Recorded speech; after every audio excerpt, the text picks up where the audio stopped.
Good morning. I'm Jen Amos at Weiss Research. I'm Andy Myers, and this is your morning market alert for Thursday, December 2nd. Stocks on Wall Street are set to build on yesterday's gains, but the focus is likely to swing back overseas this morning after the European Central Bank announced that it's leaving its key interest rate unchanged at 1%.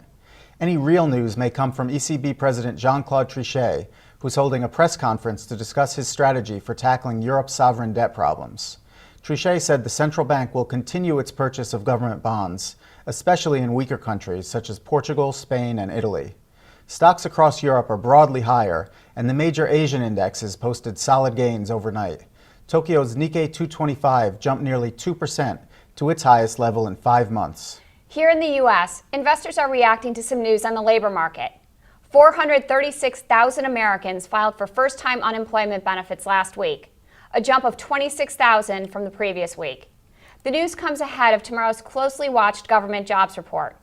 Economists expect that employers added about 168,000 non-farm payrolls in November, and that the unemployment rate held steady at 9.7%. Later this morning, we'll get data on the housing market when the National Association of Realtors releases its reading of October pending home sales. One real estate stock that could be on the move today is Toll Brothers. A tax gain helped the home builder swing to a net profit in its fiscal fourth quarter. Toll Brothers shares are up more than 0.5% on the news. The retail sector may get the most attention in the market today as those companies release their November same-store sales figures. Already this morning, we're seeing a big jump in shares of limited brands. It posted a 10% increase in sales at stores open at least a year.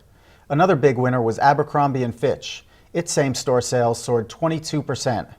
Among the discount retailers, Costco's sales rose 9% in November. Rival BJ's Wholesale Club posted a 5% gain, and Target added 5.5% last month, topping estimates. Turning to the big department stores, sales at JCPenney jumped more than 9%. Meanwhile, Macy's reported a 6% increase in November sales, and Dillard's gained 8%. The results will be a good early indication of whether shoppers are boosting their spending this holiday season. Staying in the retail sector, shares of Aeropostale are tumbling nearly 10% after its quarterly outlook fell short of Wall Street expectations. Both Wedbush and MKM Partners cut Aeropostale to neutral after the report. But Soleil Securities upgraded Collective Brands to a buy after its strong earnings release. Those shares are gaining 4% in the pre-market. In M&A news, PepsiCo is heading overseas. It's buying a 66% stake in the Russian dairy and fruit juice company Wim Bildan Foods. The price tag is $3.8 billion, and PepsiCo says it will offer to buy the rest of the company when Russian law allows. The deal will make PepsiCo the biggest food and beverage business in Russia and boost its lineup of nutritional products. PepsiCo is moving slightly higher in the pre-market, and Wim Bildan shares are surging nearly 30%. Another stock mover in the food industry may be Del Monte. Its net income topped estimates, but revenue fell short of expectations. Supermarket chain Kroger also reported solid quarterly numbers. Motorola shares may be under pressure today. Edward Jones cut the mobile phone maker to sell, and Nomura initiated coverage on Motorola at reduce. Meanwhile, Goldman Sachs raised Stifel Financial from neutral to buy, and Evercore is making some calls on regional banks in New York.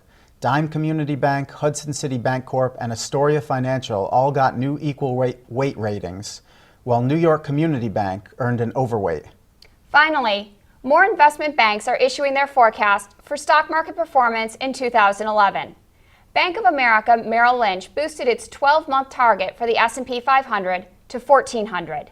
That would be a jump of 16% from where it is now. And Goldman Sachs is even more optimistic. It thinks the S&P will rise to 1,450 by the end of next year. That's the latest from Weiss Research. Have a great trading day.